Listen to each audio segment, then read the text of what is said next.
राक्षस म्हणजे काय? ज्याचा प्रत्येक निर्णय हा धर्म नियमाच्या आणि समाज नियमाच्या विपरीत उलट असतो, त्याला म्हणावं राक्षस.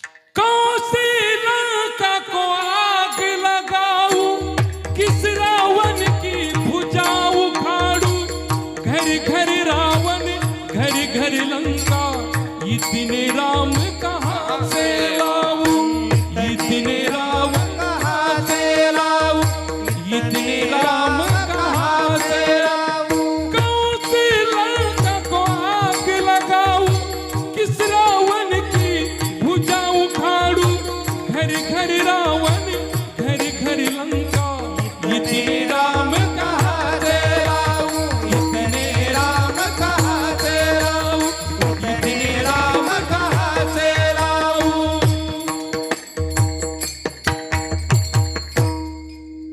कोणत्या कोणत्या रावणाचं दहन करायचंय? रामानं ज्या रावणाला मारलं तो दशानन होता, 10 तोंड होती म्हणतात, पण त्यावेळी निदान एक होता हो. आणि त्याच्या